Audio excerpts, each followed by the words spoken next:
Hello everyone, my self Abhay Kumar. तो आज हम इस चैप्टर को पढ़ने वाले हैं जिसका नाम है cell cycle and cell division. तो इस चैप्टर में जो ये इंट्रोडक्शन है पहले उसको हम रीड करते हैं।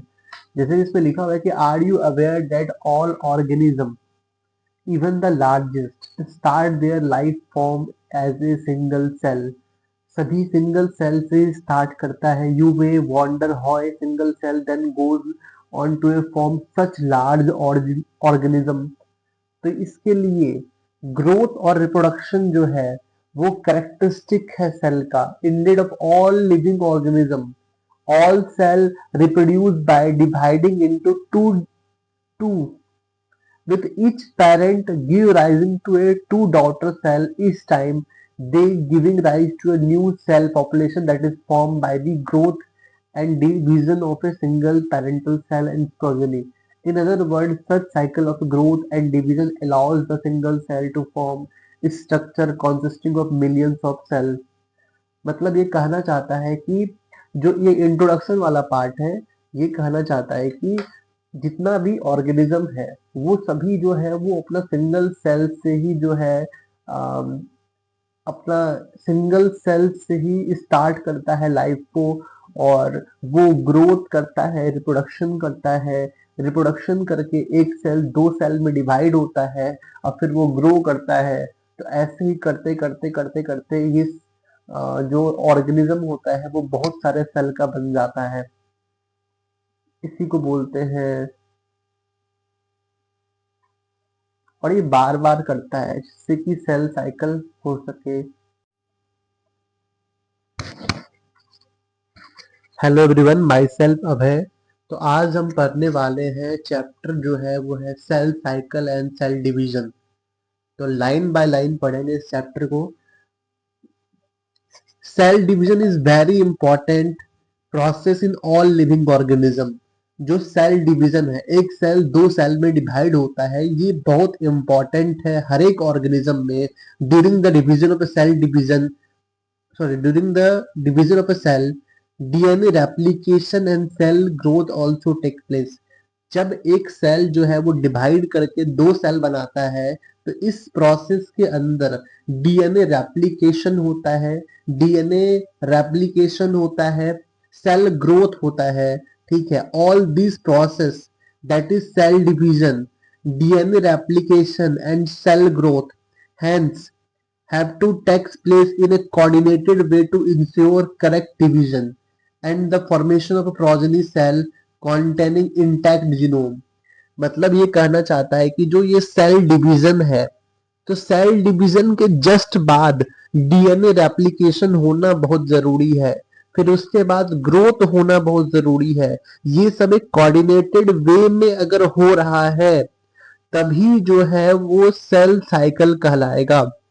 The sequence of events by which a cell duplicates its genome, synthesis the other constituent of the cell, eventually divide into two daughter cell is termed cell cycle। वही जो सीक्वेंस है जिसमें कि जीनोम को duplicate किया जा रहा है, ग्रो किया जा रहा है सेल को, और फिर लास्ट में डिवाइड करके दो डॉटर सेल में डिवाइड किया जा रहा है। ये पूरा का पूरा जो सीक्वेंस है उसे हम सेल साइकिल कहते हैं। although cell growth in terms of cytoplasmic increase is a continuous process।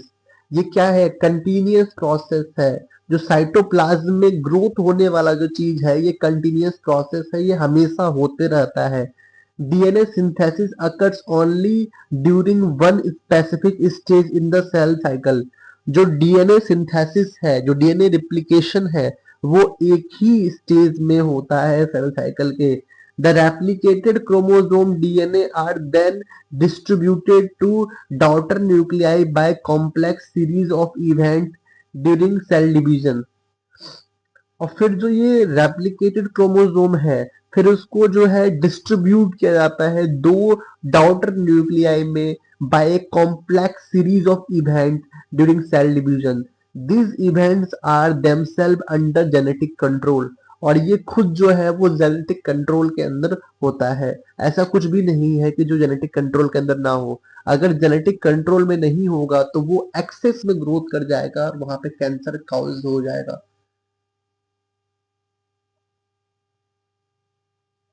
अब देखते हैं हम फेज ऑफ सेल साइकिल। तो जो फेज है होता है सेल साइकिल का उसको पढ़ लेते हैं। A typical eukaryotic cell cycle is illustrated by human cells in culture. This cell divide once in approximately even every 24 hour. तो हर 24 घंटा में जो ह्यूमन का सेल है वो डिवाइड करता है और वो दो सेल बनाता है हर एक 24 घंटा में। ठीक है। However, the duration of cell cycle can vary from organism to organism and also from cell type to cell type। जैसे कि देखो ईस्ट मेरे पास है, तो ईस्ट के अंदर जो सेल साइकिल होता है वो 90 मिनट का होता है, हमारे अंदर 24 घंटा का होता है। तो जो ये सेल साइकिल है वो जो पूरा कंप्लीट होता है वो अलग अलग सेल में, अलग अलग ऑर्गेनिज्म में, अलग अलग सेल टाइप में अलग अलग होता है। जैसे हमारे अंदर 24 घंटा का है, ईस्ट के अंदर जो है वो मात्र 90 मिनट का होता है। सेल साइकिल को हम डिवाइड किए दो बेसिक फेज के अंदर। सेल साइकिल को हम डिवाइड किए दो बेसिक फेज के अंदर। सबसे पहले मेरे पास है इंटरफेज और फिर है एम फेज। तो एम फेज जिसे हम माइटोसिस फेज कहते हैं, ये जो एम फेज है वो रिप्रेजेंट करता है उस फेज को जिसमें कि एक्चुअली सेल डिवीजन होता है, जिसमें कि एक्चुअली माइटोसिस होता है। और जो इंटरफेज है वो रिप्रेजेंट करता है दो सक्सेसिव एम फेज के बीच के टाइम को। जो देखो एम फेज जो है ना वहां पे सेल डिवीजन होता है, और जो इंटरफेज है वो दो सेल डिवीजन के बीच का वो समय है, दो सेल डिवीजन का, दो एम फेज के बीच का वो समय है, उसी को हम इंटरफेज कहते हैं।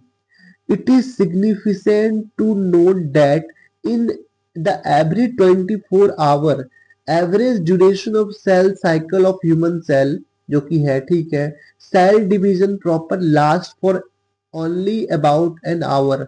मतलब अगर हमारा ह्यूमन सेल है तो इसमें 24 घंटा का अगर सेल साइकिल है जिसमें कि एम फेज सिर्फ 1 घंटा का ही होता है, cell division proper last for only about an hour, वही बोला गया है कि ये सिर्फ 1 घंटा का होता है।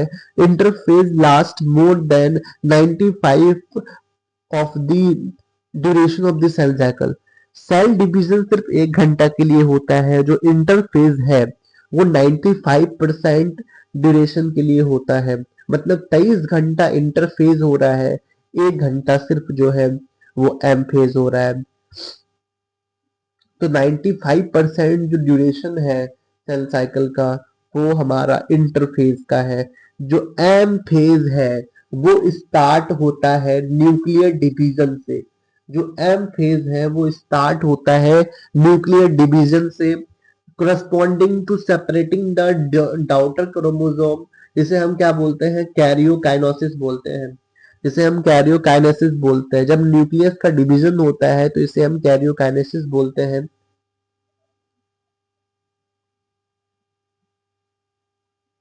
ठीक है।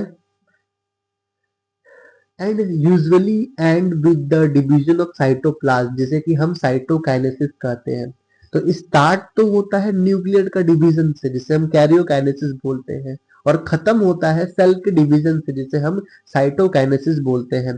द इंटरफेज थ्रू दो कॉल्ड रेस्टिंग फेज, इसको हम रेस्टिंग फेज कहते हैं क्योंकि इस टाइम में जो सेल है वो प्रिपेयर कर रहा होता है डिवीजन के लिए। इस समय पे सेल जो है वो प्रिपेयर कर रहा होता है डिवीजन के लिए। ठीक है, इसीलिए इसको हम रेस्टिंग फेज बोलते हैं। तो इसमें प्रिपेयर क्या क्या करता है, तो इसमें cell growth, DNA replication, cell growth करेगा, डीएनए रेप्लिकेशन करेगा, ये ऑर्डरली मैनर में करता है। तो इंटरफेज जो है वो डिवाइडेड है 3 फर्दर फेज में। सबसे पहले मेरे पास है G1 फेज जिसे हम गैप 1 फेज कहते हैं। फिर आता है एस फेज, जिसे सिंथेसिस फेज कहते हैं। फिर आता है G2 फेज, जिसे हम गैप 2 फेज कहते हैं। तो G1S G2, G1S G2 phase, ये 3 फेज है। और ये होता कुछ इस प्रकार से है। इसको यहाँ पे हम दिखा देते हैं कि ऊपर कुछ पॉइंट था। यूकैरियोटिक सेल जो है वो 24 आवर लगता है, ईस्ट के अंदर 90 मिनट लगता है। और ये जो फिगर गिवन है ये हमारा G1 है, ये M फेज है, ये M फेज है। ये G1 जो है वो लॉन्गेस्ट फेज होता है, लॉन्गेस्ट होता है। G1 जो है इसमें सेल ऑर्गेनल जो है वो इंक्रीज होते हैं। यहाँ पे S में सिर्फ अमाउंट जो है वो डबल होता है और नंबर सेम रहता है। डीएनए का जो अमाउंट है वो डबल हो जाएगा, नंबर सेम होगा। देखो यहाँ पे समझते हैं।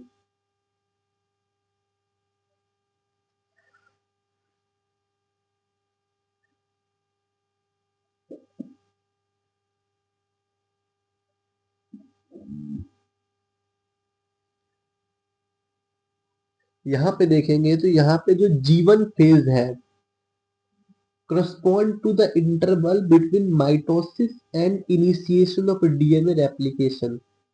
तो G1 फेज जो है वो M फेज और S फेज के बीच का फेज है, ठीक है।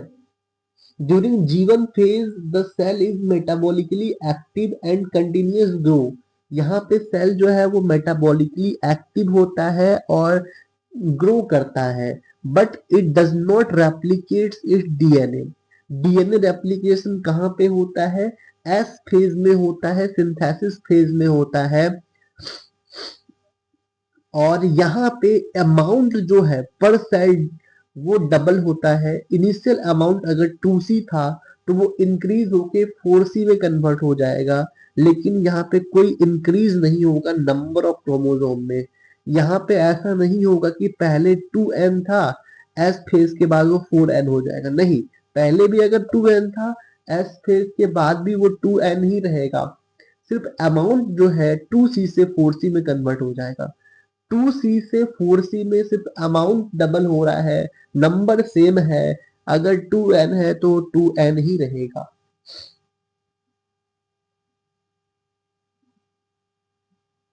ठीक है।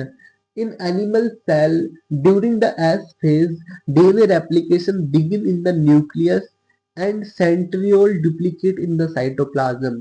तो देखो जो न्यूक्लियस में हमारा डीएनए रेप्लिकेट होता है और सेंट्रियोल जो है वो साइटोप्लाज्म में रेप्लिकेट होता है। During the G2 phase proteins are synthesized in preparation for mitosis while cell growth continues। तो सेल ग्रोथ जो है वो कंटिन्यू रहता है। और प्रोटीन जो है, जो ऐसा प्रोटीन जो माइटोसिस में काम आने वाला है, वो भी G2 में गैप 2 फेज में जो है वो प्रिपेयर होते रहता है। देखो, तो हमसे क्वेश्चन पूछा जाएगा कि बताओ भाई एस फेज में क्या क्या होता है। तो एस फेज में बोलना चाहते हैं कि यहाँ पे जो है डीएनए रेप्लिकेशन होता है, सेंट्रियोल जो है रेप्लिकेट करता है। अगर डीएनए रेप्लिकेट करेगा तो हिस्टोन जो है प्रोटीन वो भी रेप्लिकेट कर जाएगा डीएनए के साथ ही, इसीलिए ये बात भी इम्पोर्टेंट है।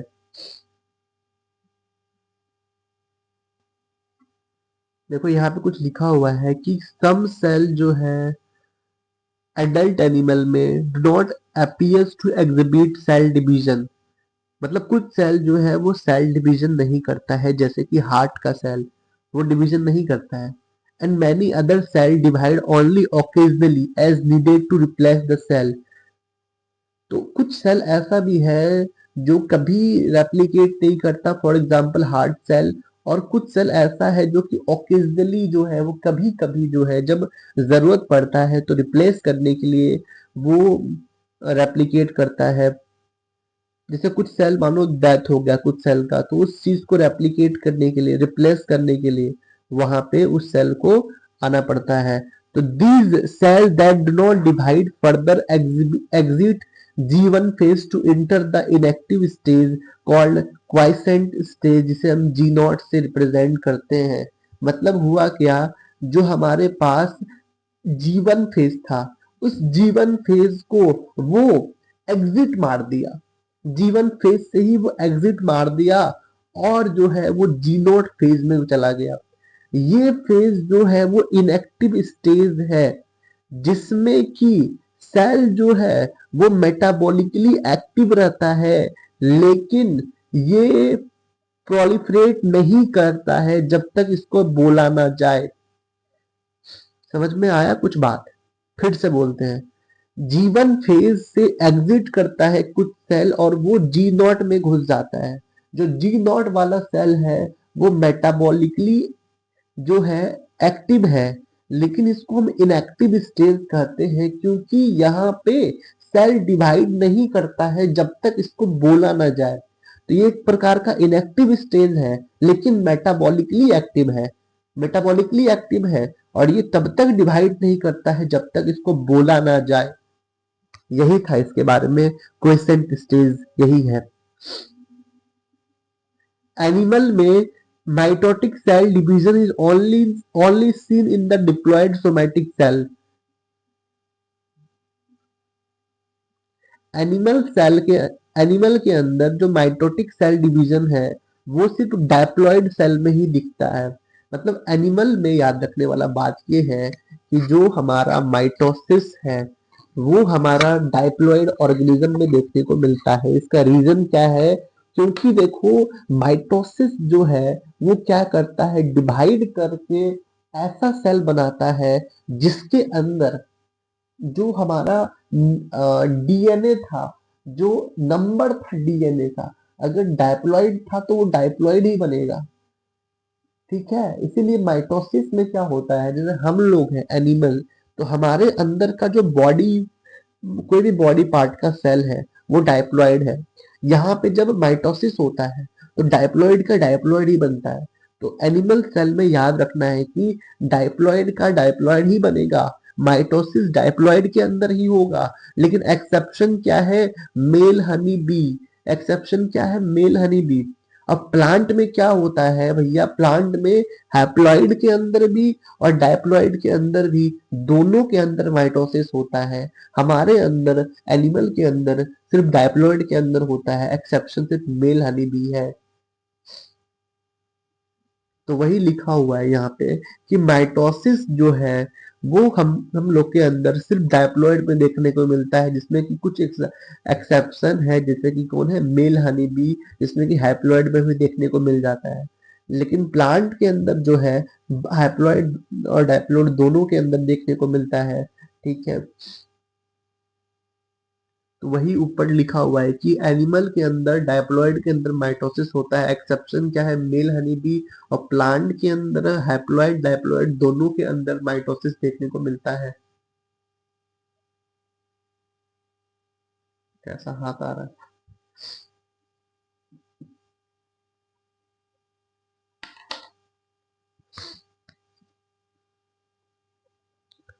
अब हम पढ़ने वाले हैं एम फेज के बारे में। देखो, एम फेज जो है वो मोस्ट ड्रामेटिक पीरियड है सेल साइकिल का, मोस्ट ड्रामेटिक पीरियड। इसमें क्या होता है, major reorganisation of virtual all component of cell, major reorganisation होता है, रीऑर्गेनाइजेशन होता है, बहुत बहुत बहुत इंपॉर्टेंट बात। Since the number of chromosome in the parent and progeny cell is the same, it is called as equational division. इसमें parent और प्रोजेनी सेल में जो है, जो क्रोमोसोम नंबर है वो बराबर रहता है, इसीलिए इसे हम इक्वेशनल डिवीजन कहते हैं।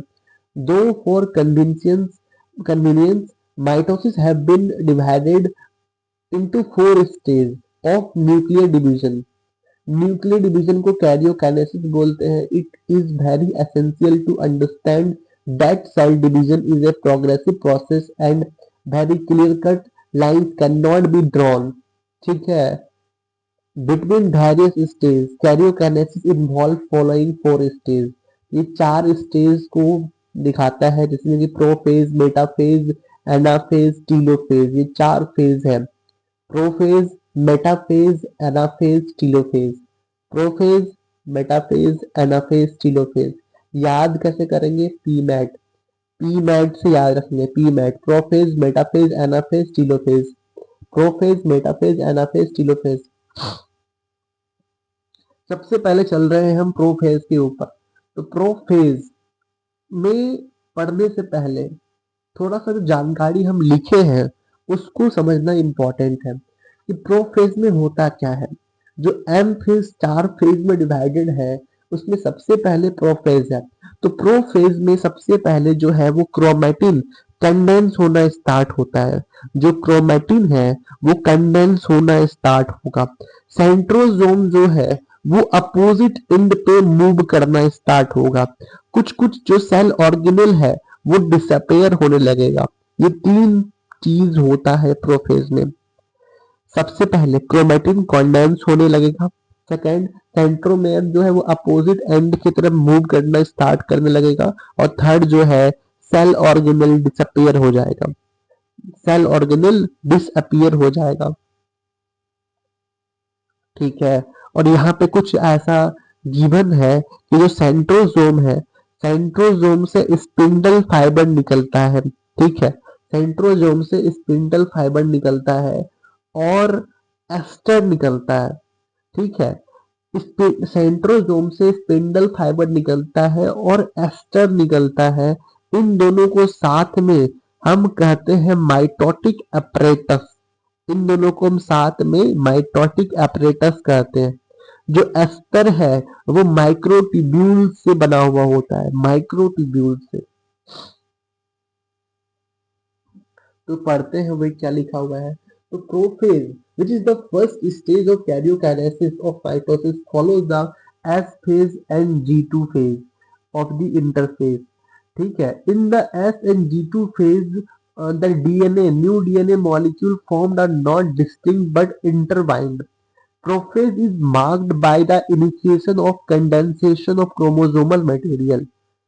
कहाँ से मार्क किया गया है? Initiation of condensation of chromosomal material। The chromosomal material become untangled during the process of chromatin condensation। Untangle होता है सबसे पहले क्रोमोसोम मटेरियल। सेंट्रोजोम आम, जो कि डुप्लीकेट होगा एस फेज में, वो मूव करने लगता है अपोजिट पोल के ऊपर। ठीक है। The completion of prophase has can be thus marked by the following characteristic event: chromosome material condensed to form compact mitotic chromosome. Chromosomes are seen to be composed of two chromatids attached together at the centromere। Chromosomes are seen to be composed of two chromatids। दो chromatid का बना हुआ होता है और seen to be attached to the centromere। ठीक है, बात बिल्कुल ठीक है। Centrosome which had been which had undergone duplication during interphase begins to move toward opposite pole of the cell। Each centrosome radiate out microtubule जिसे हम ester कहते हैं। दो aster together with spindle fibre, दो aster together with spindle fibre, उसे हम वो क्या बनाता है? Forms mitotic apparatus।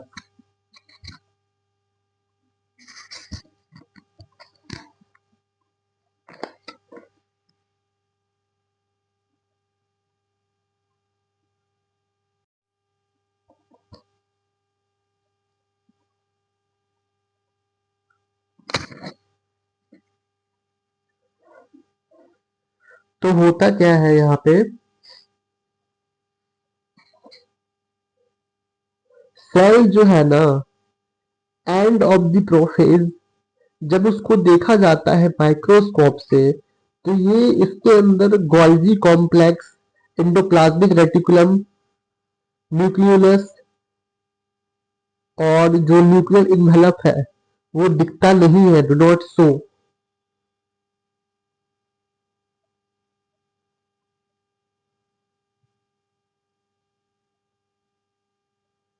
ठीक है। अब आते हैं मेटाफेज के अंदर। तो मेटाफेज के ऊपर आने से पहले सबसे पहले जो हम इसका समरी लिखे हैं वो पहले पढ़ लेते हैं। तो मेटाफेज के अंदर क्या होता है, स्टार्टिंग पॉइंट जो है वो हमारा न्यूक्लियर इन्वेलप जो है वो डिसइंटीग्रेट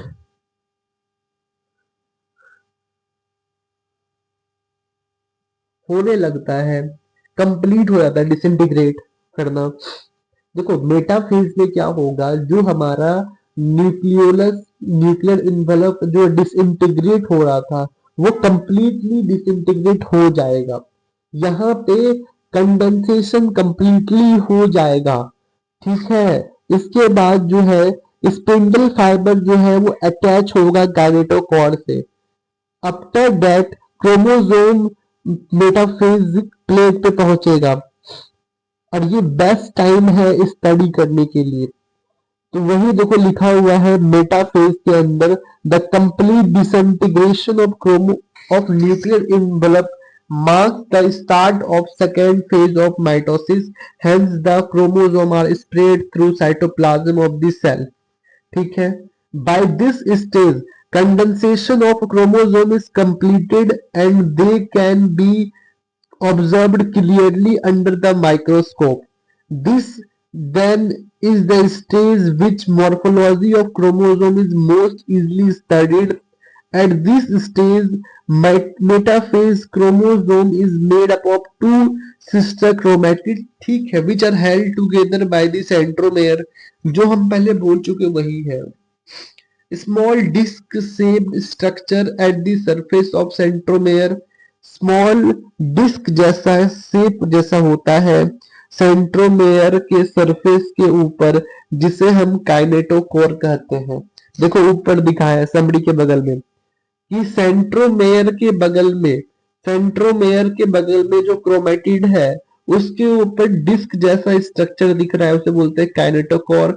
और उसी से अटैचमेंट होता है क्या, स्पिंडल फाइबर का, उसी से अटैचमेंट होता है स्पिंडल फाइबर का,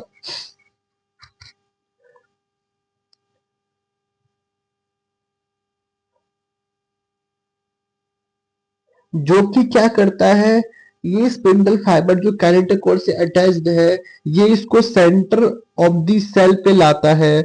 hence metaphase is characterised by all the chromosome coming line at the equator with one chromatid of each chromosome connected by its kinetochore to spindle fiber from one pole and its sister chromatid connected by its kinetochore to spindle fiber which from the opposite pole। पता नहीं क्या क्या लिखा हुआ है,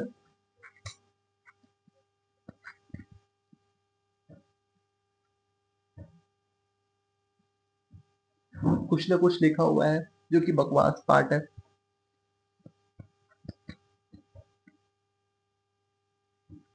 एक minute, हाँ, the plane of alignment of the chromosome at metaphase is referred to as metaphasic plate। The key feature of metaphase are, देखो की फीचर क्या है, की फीचर हमारा है कि जो क्रोमोज जो स्पिंडल फाइबर है जो अटैच्ड हुआ है काइनेटोकोर में, और chromosome move to spindle equator and get aligned along metaphasic plate through spindle fibre to both poles, ठीक है। एक बार हम समझाते हैं जो डायग्राम है उसको, डायग्राम दिखना चाहिए। देखो अर्ली प्रोफेज दिख रहा है, अर्ली प्रोफेज के अंदर डिसइंटीग्रेशन स्टार्ट ही हुआ है, लेट प्रोफेज के अंदर भी थोड़ा थोड़ा डिसइंटीग्रेशन दिख रहा है। फिर जैसे ट्रांजिशन हुआ मेटाफेज का, ये डिसइंटीग्रेट पूरी तरीके से हो गया और जितना भी हमारा क्रोमोसोम था वो बिखर गया। आफ्टर दैट मेटाफेज में सभी इक्वेशनल पे पहुंच गया, सभी इक्वेटर पे पहुंच गया, ठीक है।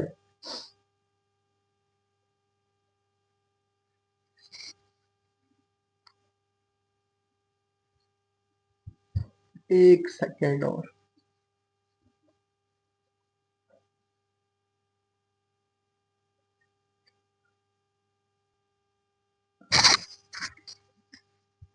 अब हम आते हैं एनाफेज के ऊपर। तो एनाफेज ये हमारा थर्ड पार्ट है। एनाफेज के बारे में कुछ जो है समरी वो पढ़ लेता है या बाद में ही पढ़ेंगे। देखो एनाफेज में क्या होता है, at the onset of anaphase each chromosome arranged at the metaphasic plate is split. वो स्प्लिट होना स्टार्ट होता है simultaneously and two daughter chromatid now referred to as daughter chromosome of future daughter nuclei। ठीक है, यहाँ पे splitting होना start होता है। जो मेटाफेजिक प्लेट पे जो दो क्रोमेटिड आए थे वो अब जो है स्प्लिट करते हैं। अब जो है जो डाउटर क्रोमोसोम है फर्दर डाउटर न्यूक्लियाई का ये बिगिन करता है, स्टार्ट करता है माइग्रेट करना अपोजिट पोल की तरफ। तो एनाफेज में स्प्लिटिंग होता है और सेपरेशन होना स्टार्ट होता है। As each chromosome move away from equational plate, the centrosome, the centromere of each chromosome remain directed toward the pole। जो सेंट्रोमेयर है, देखो जब खींचेंगे तो सेंट्रोमेयर काइनेटोकोर के पास से खींच रहे हैं, तो जब खींचेंगे ना तो जो हमारा सेंट्रोमेयर होगा वो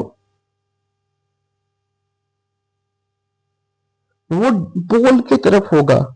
हेंस लीडिंग एज, और इसे क्या बोलेंगे पता है, लीडिंग एज बोलेंगे।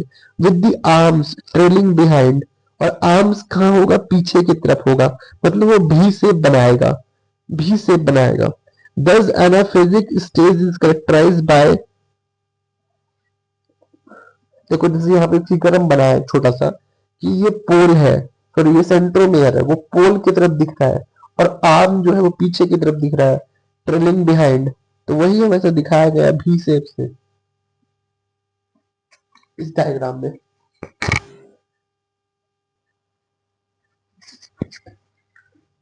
तो एनाफेज के अंदर क्या होता है, क्रोमोसोम स्प्लिट होता है, ठीक है, और क्रोमेटिड जो है वो अपोजिट पोल की तरफ जाना स्टार्ट हो जाता है। तो इसका जो की इवेंट है वो ये है कि centromere split, okay, centromere split किया, क्रोमेटिड सेपरेट किया। बहुत इंपॉर्टेंट बात, सेंट्रोमेयर स्प्लिट किया, क्रोमेटिड सेपरेट किया, chromatid move to opposite pole, और क्रोमेटिड जो है वो अपोजिट पोल की तरफ जाना स्टार्ट कर दिया। ओके, हाँ, अब आते हैं टीलोफेज के अंदर। तो उससे पहले एनाफेज का डायग्राम देख लो। आर्म्स जो है वो ट्रेलिंग बिहाइंड दिखाया गया है। अब टीलोफेज में चलते हैं। तो टीलोफेज के बिगनिंग में क्या होता है, final stage of karyokinesis, starting में ही कैरियोकाइनेसिस हो जाता है। देखो फिगर में दिखाया गया है कि टीलोफेज में न्यूक्लियस डिवाइड हो चुका है, ठीक है। The chromosome that have reached their respective poles, जो क्रोमोसोम है वो अपना रिस्पेक्टिव पोल्स में पहुंच गया है। अब वो डीकंडेंस हो रहा है, क्रोमोसोम डीकंडेंस हो रहा है और अपना इंडिविजुअलिटी को लूज कर रहा है। The individual chromosome can no longer be seen and each set of chromatin material tends to collect at each of the pole, ठीक है। This is the stage which shows the following key event. सबसे पहला की event क्या है पता है, ऊपर पढ़ो जहां पे हम समरी बताए हैं। टीलोफेज के अंदर क्रोमोसोम जो है रीच कर जाता है अपने अपोजिट पोल के ऊपर, पहुंच जाता है अपने अपोजिट पोल के ऊपर। क्रोमोसोम जो है वो डीकंडेंस होना स्टार्ट करता है।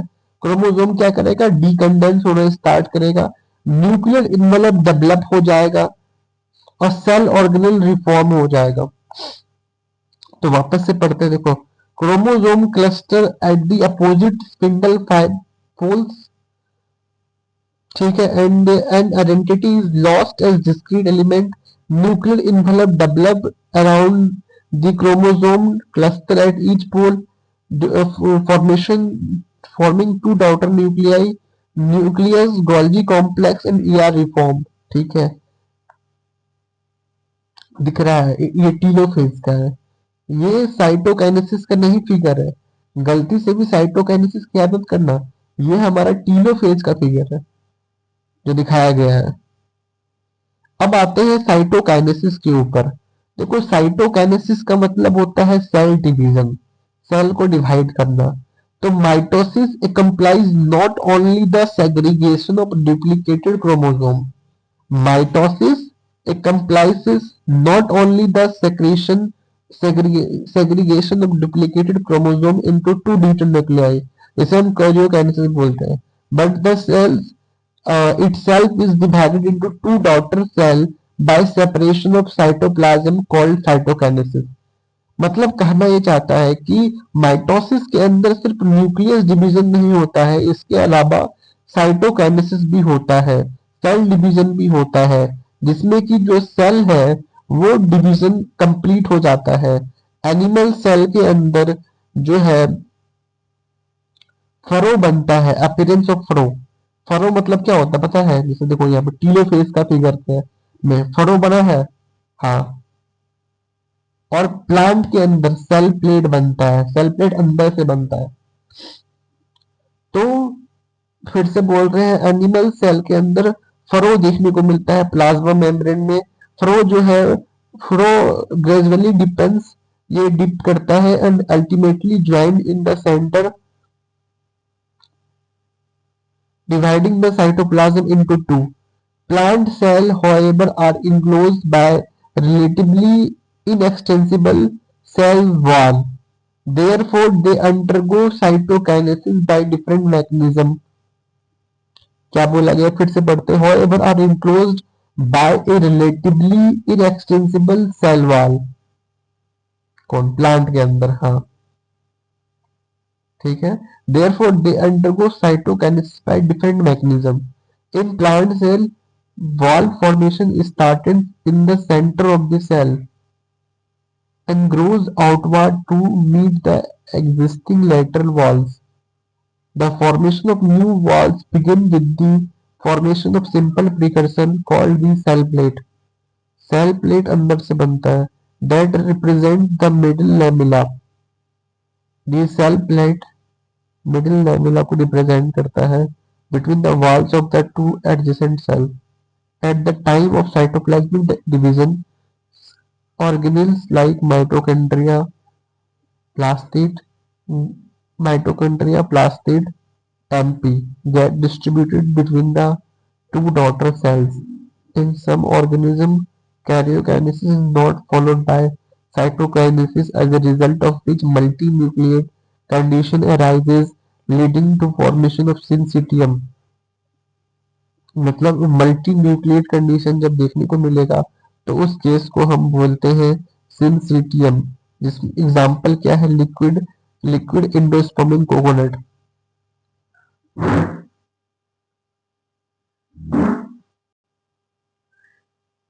अब जो ये फिगर है वो इंटरफेज का दिखाया गया है, जिसमें कि दो सेल जो है वो डिवाइड हो चुका है, न्यूक्लियस भी डिवाइड हो चुका है।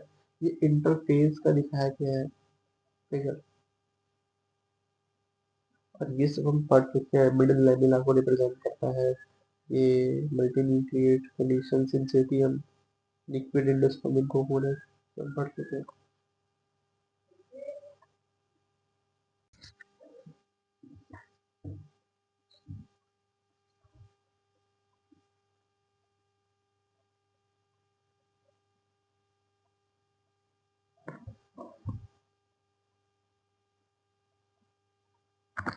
तो अब हम पढ़ने वाले हैं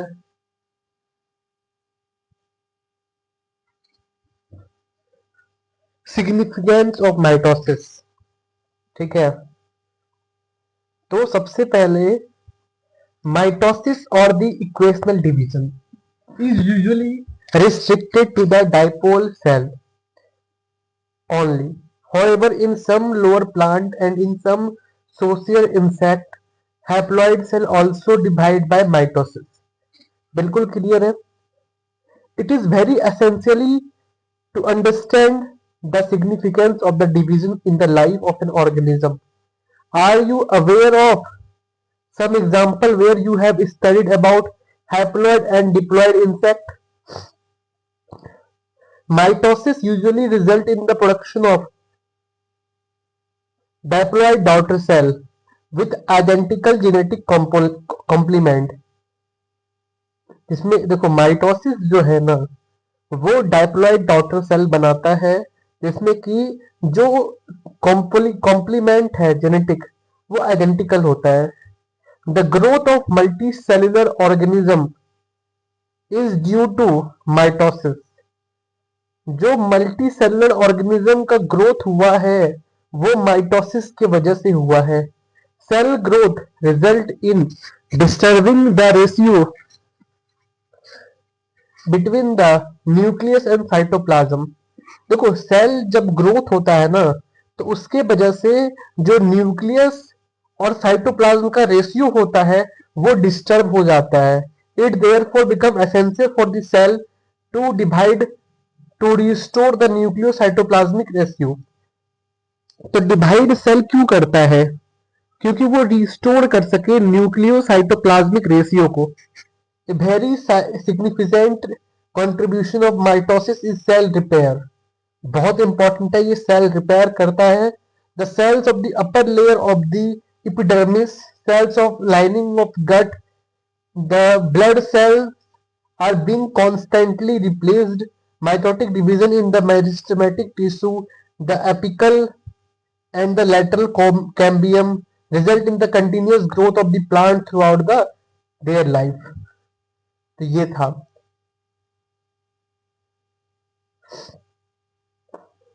यहाँ पे कुछ क्वेश्चन लिखा हुआ है, क्वेश्चन को पढ़ लो। आगे चलते हैं हम मियोसिस के ऊपर। तो हाँ भाई, meiosis the production of offspring by sexual reproduction include the fusion of two gamete with each with a complete haploid set of chromosome। Gametes are formed from specialised diploid cell. देखो एक एक line को समझते हैं। पहले बोला क्या गया है कि जब हम सेक्सुअल रिप्रोडक्शन के द्वारा ऑफस्प्रिंग को प्रोड्यूस करते हैं जिसमें कि हम गैमेट को फ्यूज करवाते हैं। हर एक गैमेट जो है वो हैप्लॉइड सेट ऑफ क्रोमोसोम से बना हुआ होता है। गैमेट जो है वो स्पेशलाइज्ड हैप्लॉइड सेल से बनता है। ये जो स्पेशल काइंड ऑफ सेल है जो रिड्यूस होके अपने नंबर जो अपना क्रोमोसोम नंबर को हाफ कर लेता है जिससे half daughter cell haploid daughter cell बनता है। इस प्रकार का डिवीजन को हम मियोसिस कहते हैं। ठीक है। Meiosis ensure the production of haploid phase in the life cycle of sexually reproducing organism. Whereas देखो मियोसिस क्या करता है, इंश्योर करता है production of haploid phase in the life cycle of sexually reproducing organism. Whereas the fertilisation जो है वो restore करता है डिप्लॉइड फेज को। जैसे कि हम आते हैं we come across meiosis during gametogenesis in plant and animal. जब गैमेटोजेनेसिस होता है प्लांट और एनिमल में तो मियोसिस उस समय होता है। This lead to the formation of haploid gamete, जिससे कि हैप्लॉइड गैमेट बनता है। This key feature of meiosis are as follow. कैसे फॉलो है देखते हैं। Meiosis involve two sequential cycle of nuclear and cell division. तो यहाँ पे दो सीक्वेंशियल साइकिल होता है न्यूक्लियर और सेल डिवीजन का, जिसे हम मियोसिस 1 कहते हैं और मियोसिस 2 कहते हैं।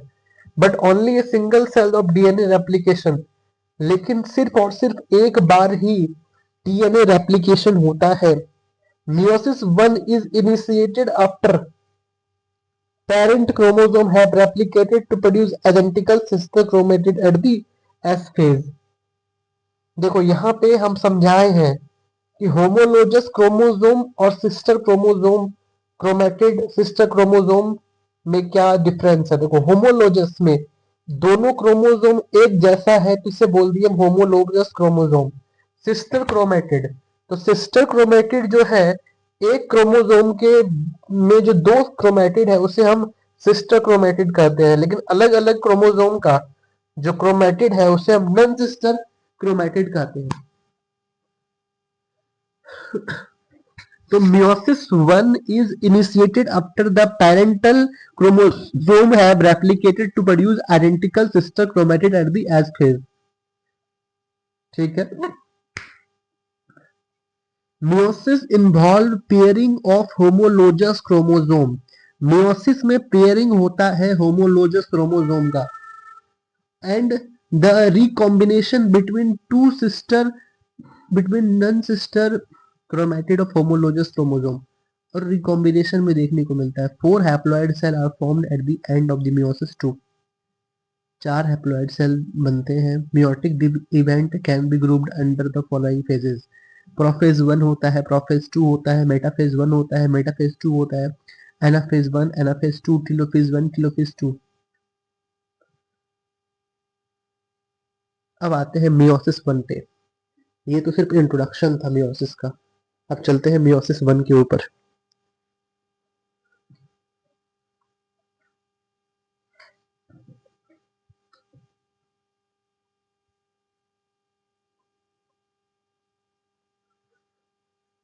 तो देखो meiosis 1 में सबसे पहले है हमारे पास प्रोफेज 1। ठीक है। तो prophase of the first meiotic division is typically longer and more complex. जो प्रोफेज 1 है वो लंबा है, अधिक कॉम्प्लेक्स है जब इसको कंपेयर करेंगे अदर माइटोसिस प्रोफेज से। ये ज्यादा प्रोफेज 1 जो है लंबा है। It has been further subdivided into 5 phases based on chromosomal behaviour. इसमें है लजप डीडी, इसको याद रखेंगे लजप डीडी से।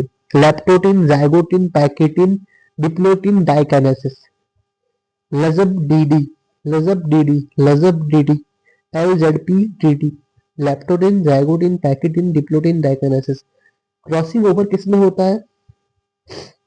इसमें भी सबसे बड़ा स्टेज जो है जिसमें क्रॉसिंग ओवर होता है वो है पैकेटिन, बीच वाला।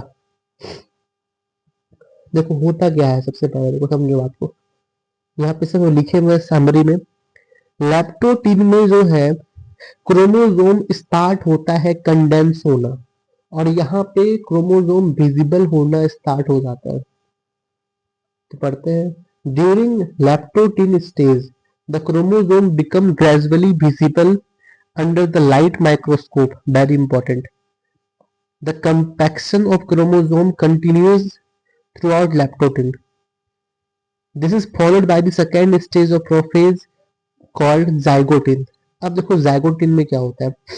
zygotin में हमारा पेयरिंग होता है, दो क्रोमोसोम एक साथ आते हैं, इसे बोलते हैं पेयरिंग, सिनेप्सिस। इसको पेयरिंग कह लो या फिर सिनेप्सिस कह लो। और सिनेप्सिस के बाद सिनेप्टोनीमल कॉम्प्लेक्स बनता है। स्नेप्टोनीमल कॉम्प्लेक्स बनता है जिसे हम बाइवेलेंट कहते हैं या फिर टेट्राड कहते हैं। तो जाइगोटिन में क्या होता है, during this stage chromosome start pairing together and this process of association is called synapsis. Such paired chromosome are called homologous chromosome. Electron micrograph of this stage indicate the chromosome synapsis is accompanied by formation of complex structure called synaptonymal complex. The complex formed by a pair of synapsed homologous chromosome is called bivalent or tetrad. However, these are more clearly visible at the next stage। Next stage पे ज्यादा visible होगा। The first two stage of prophase are relatively short lived compare to next stage that is pachytene. Pachytene सबसे बड़ा होता है। Pachytene में tetrad जो है वो क्लियरली विजिबल हो जाता है। पैकेटिन में टेट्राड क्लियरली विजिबल हो जाता है। यहाँ पे क्रॉसिंग ओवर होता है, रिकॉम्बिनेंट नोड्यूल बनता है बाय रिकॉम्बिनेज एंजाइम। फिर से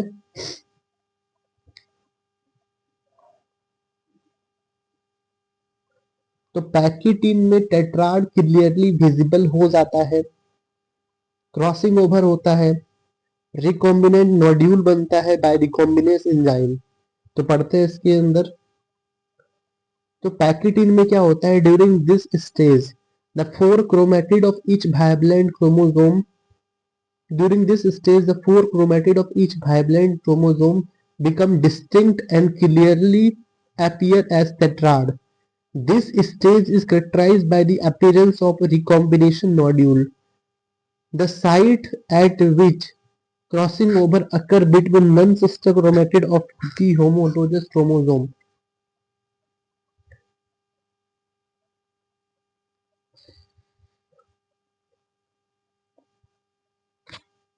क्या कर रहा है फिर सुनोगे। During this stage, four chromatid of each bivalent chromosome become distinct and clearly appear as tetrad.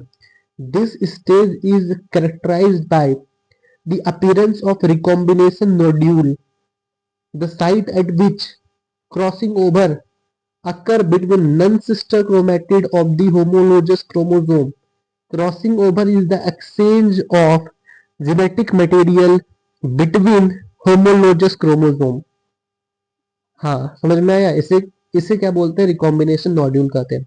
Crossing over is also an enzyme mediated process.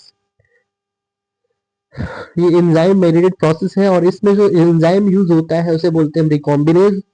Crossing over जो है जिससे कि रिकॉम्बिनेशन होता है जेनेटिक मटेरियल का ऑन द टू क्रोमोसोम और ये non sister chromatid के बीच में होता है।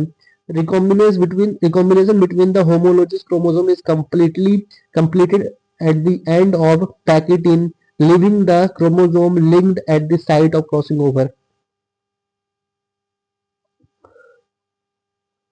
तो पैकेटिंग यही था कि टेट्राड क्लियरली विजिबल होगा, क्रॉसिंग ओवर होगा, रिकॉम्बिनेंट नॉड्यूल जिसे बोलेंगे हम लोग बाय रिकॉम्बिनेंस एंजाइम। एंजाइम कौन सा होगा, रिकॉम्बिनेंस। अब वेरी वेरी वेरी इंपॉर्टेंट जो डिप्लोटीन है इसमें क्या होता है, सिनेप्टोनीमल कॉम्प्लेक्स जो है वो डिसोल्यूशन होता है। डिसोल्यूशन डिप्लोटीन में होता है किसका, सिनेप्टोनीमल कॉम्प्लेक्स का। और यहाँ पता क्या बनता है, एक्स शेप का चेस्माटा बनता है।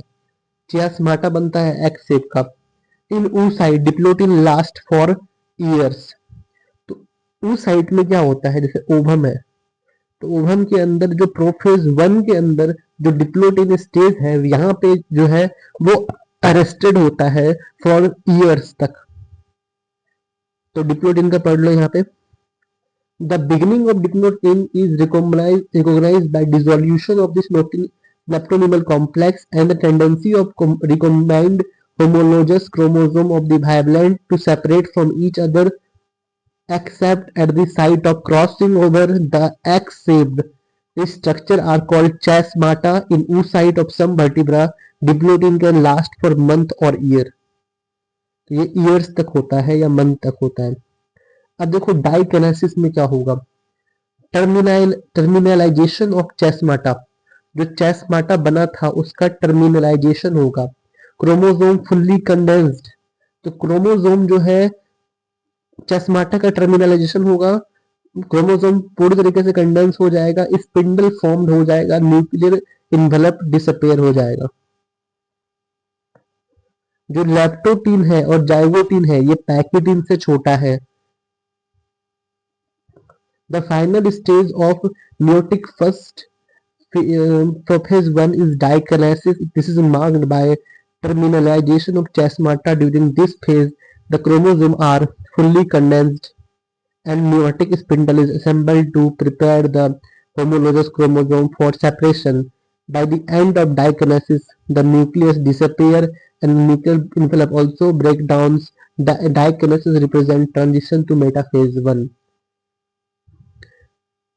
अब यहाँ देखो मेटाफेज 1 है, मतलब अब खाली अब यहाँ पर से जो भी स्टार्ट होगा वो फालतू चीज ही स्टार्ट होगा। The bivalent chromosome align on the equatorial plate, the microtubule from the opposite pole of the spindle attach to kinetochore of the homologous chromosome. वही सेम चीज रिपीट हो रहा है, बार बार।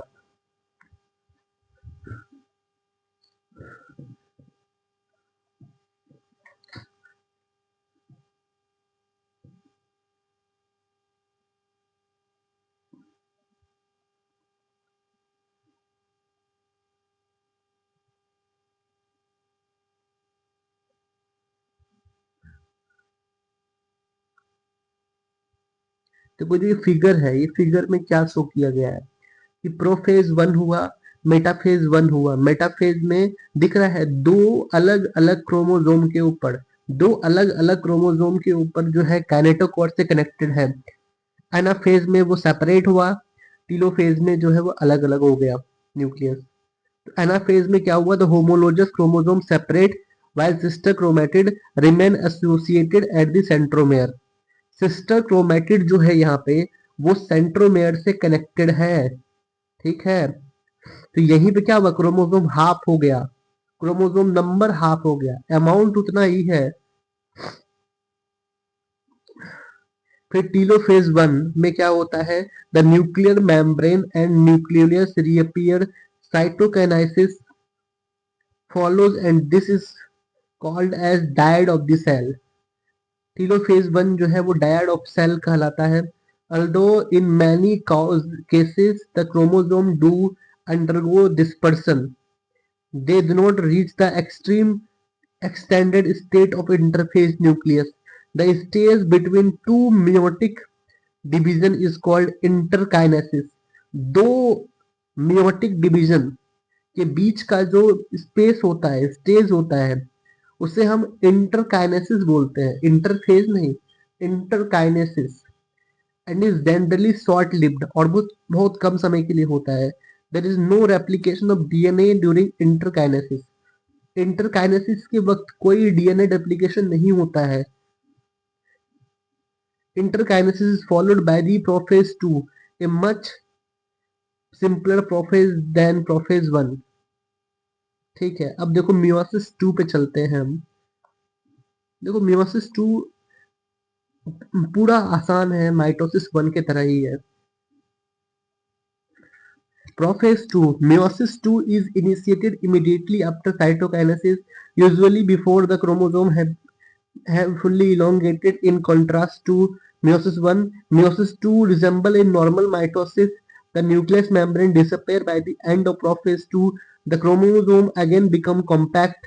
Metaphase 2, at this stage chromosome align at the equator and the microtubule from the opposite pole of the spindle get attached to kinetochore of sister chromatid। Sister chromatid के ऊपर लगा है, याद रखना। पहले नन सिस्टर क्रोमेटिड था, sister chromatid आ गया। It begins with the simultaneously splitting of centromere of each chromosome anaphase में, which was holding the sister chromatid together, allowing them to move toward opposite pole of the cell, shortening of microtubule attached to kinetochore। और last आ गया telophase 2।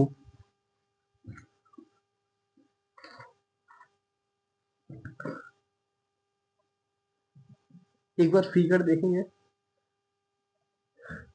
Figure में देखो साफ साफ दिख रहा है,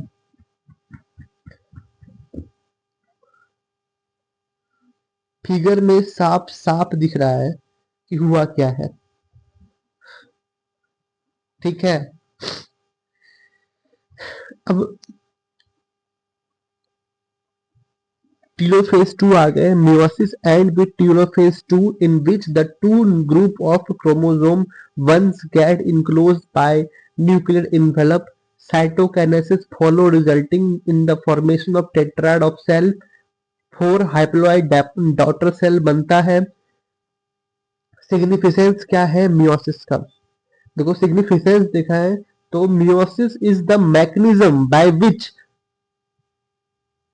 मियोसिस एक मैकेनिज्म है जिसमें कि conservation of species specific chromosomal number of each species is achieved across generation. क्या बोल रहा है, फिर से पढ़ो। Meiosis is the mechanism, meiosis एक मैकेनिज्म है जिसमें कि conservation of specific chromosome number, जो क्रोमोसोम नंबर है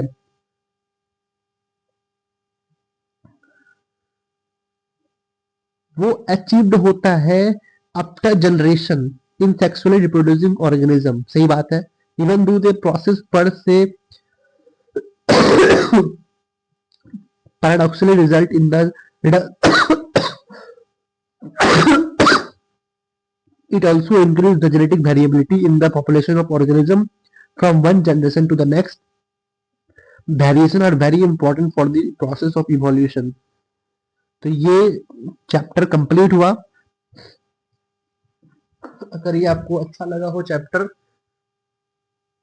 तो लाइक एंड सब्सक्राइब करें।